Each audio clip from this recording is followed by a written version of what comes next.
Hi again. Let's now quickly move to the body of the email. It is the most important part of the email and it needs to be effective and should make more sense to the receiver. So let's quickly move to the actual learning.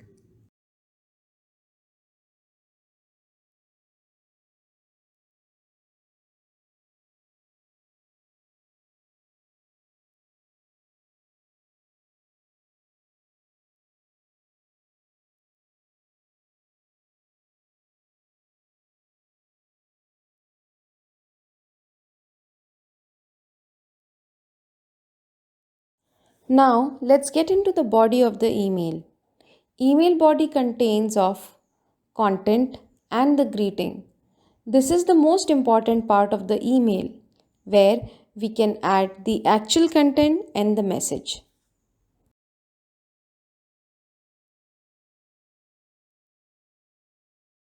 Let's see greeting first.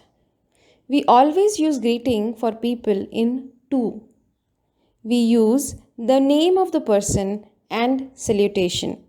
So, whenever we write an email greeting, we have to keep three things in our mind, which it is consists of salutation, name, and comma.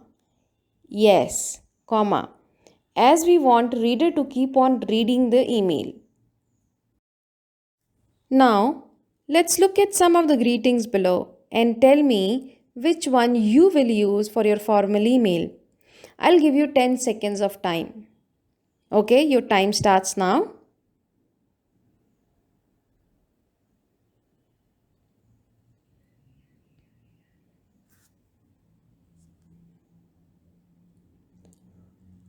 Time's up. Now let's see the wrong answer. Here you go. So these are the wrong answers that we do not use in a formal email. Now, look at the one you should use. Yes, hi is very common. So as dear. These are the two salutations which are mostly accepted in formal emails. Hello people avoid because it is used in verbal conversation. So I would also request you to avoid using hello in your email writings. You should not just write name of the person without salutation. It sounds rude. For example, you are starting an email simply by saying Sonia and comma. It is like you're just addressing the person without salutation and you've been rude. You can write good morning and good afternoon after writing the greeting. Most important, one should never use first name with Mr. or Mrs. For example, Miss Sonia. It can be Miss Sonia Sisodia or Miss Sisodia only. So, what I am saying is you can use Miss with complete first and last name or Miss with my last name. Content. As said, it is the most important part of the email where you write the actual details or actual content. I have come across people writing lengthy emails like application. Let's look at few guidelines or few rules that we must follow while writing and quantifying our email first. Email should not be like story. One must write 2 to 3 paragraphs. Each paragraph should have 3 to 4 lines with one message and each sentence with a thought. So, avoid using long sentences and bullets because this will help you to become concise and crisp and it will give a clear message to the reader. While writing an email, one must always remember that whatever is in your mind should reach to the receiver's mind. That means your thought should connect with the thought of the receiver. There should be no thought disconnects. Hence, sender should follow, or the person who is writing the email should follow below 5 C's. So, 5 C's are: first C is being concise. That means make it short and simple to increase the effectiveness of the email. Make sure readers should be able to understand the meaning. The next C is correct.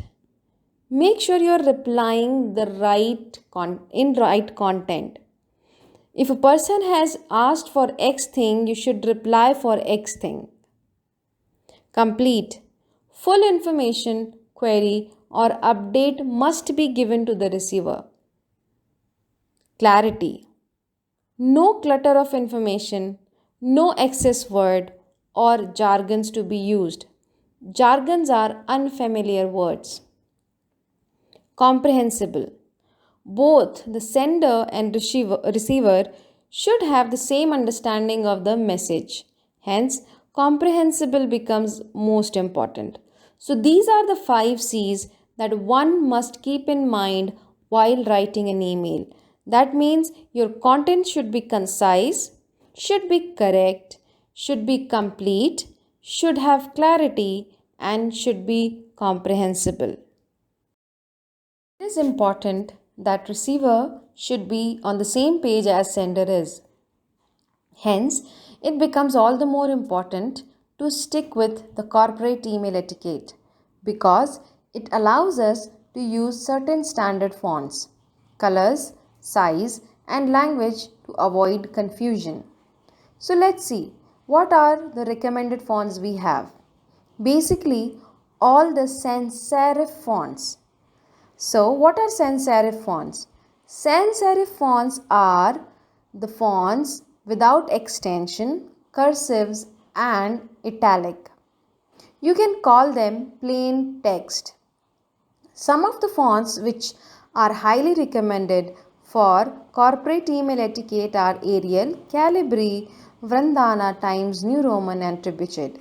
So, for formal emails, one should stick with these fonts which are sans serif fonts.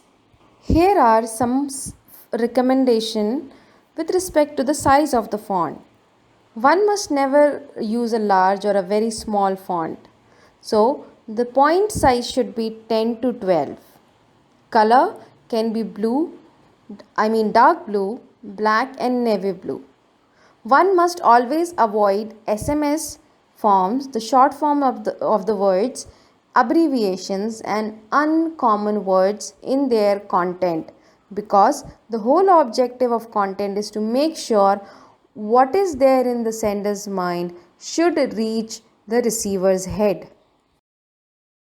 While writing a content of an email, we need to keep 5 things in our mind: who, what, where, when, and most importantly, why. Let's look at this one by one. We can call them 5 W's. Let's look at who first.